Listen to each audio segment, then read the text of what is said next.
Olá, meu nome é Gustavo e bem-vindo às notícias semanais mais relevantes sobre mercados financeiros, finanças, economia portuguesa e também fatores políticos que consideramos pertinentes.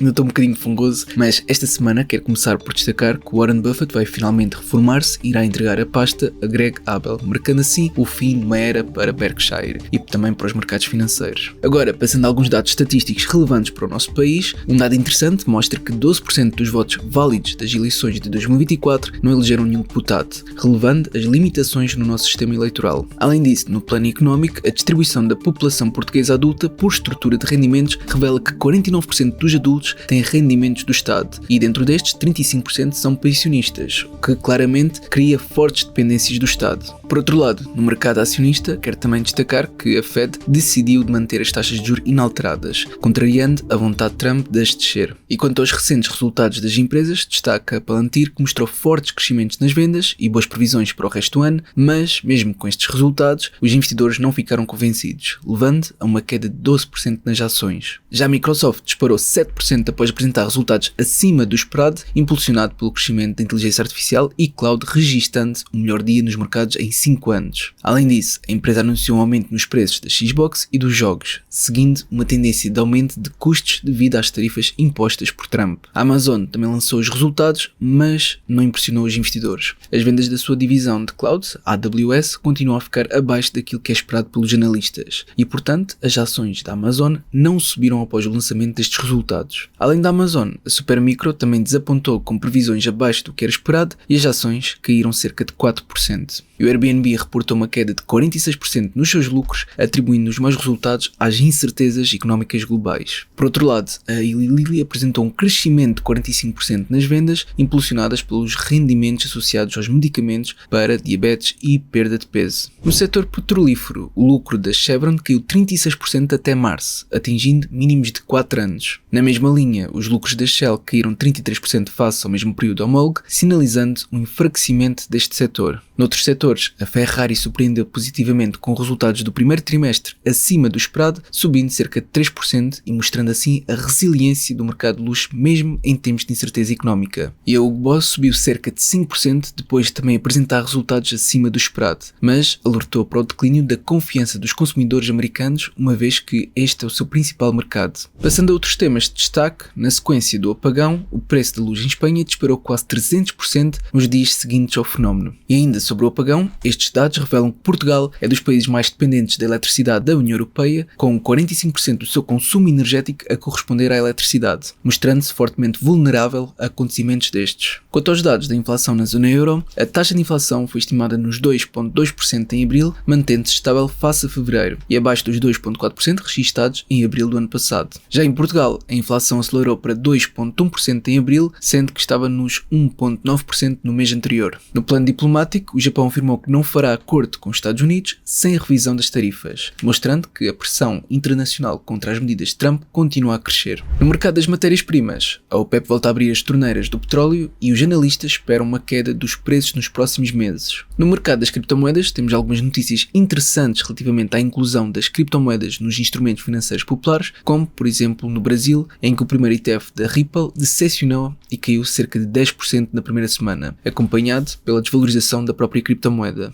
E no Quirguistão, que é um país que faz fronteira com o Cazaquistão e com a China, vai ser lançada uma criptomoeda própria e o país ainda vai comprar BNB e Bitcoin para constituir uma reserva estratégica. Além disso, a gestora de ativos da VanEck pediu autorização para criar o primeiro ETF de BNB nos Estados Unidos, numa tentativa de captar mais investidores tradicionais. E segundo a Bloomberg, os ETFs de altcoins como a Ripple, Solana e Dogecoin têm 80% de probabilidade de serem aprovados, o que poderia abrir ainda mais oportunidades para investidores institucionais. Por último, no setor das criptomoedas, quero deixar uma atualização dos indicadores económicos, a começar pelo índice de altcoins, que subiu ligeiramente, mostrando um aumento da confiança nas moedas alternativas à Bitcoin. E o índice do médio e da ganância também acompanhou este aumento de confiança, mostrando já níveis ligeiros de ganância. Agora, deixo também a mesma atualização dos fatores económicos para o mercado acionista, a começar pelo índice de Buffett, que recuperou bastante bastante até perto dos 190% e sofreu uma ligeira correção. E quanto ao índice do MED e da ganância, também neste caso acompanhou esta subida, mostrando níveis moderados de ganância. Para finalizar, deixo aqui uma nota para os principais earnings a sair na próxima semana, a começar pela GD e Tencent no dia 13, de seguida a Cisco e Sony no dia 14 e finalmente a Walmart e Alibaba no dia 15. Eu em particular irei acompanhar os earnings da Alibaba e também da GD. Passando agora a Portugal. O BPI apresentou lucros de 137 milhões no primeiro trimestre, a subirem 13%, apesar dos resultados das operações em Portugal terem caído nesse trimestre. Além disso, o Banco de Portugal comprou uma nova sede em Lisboa no valor de 192 milhões de euros.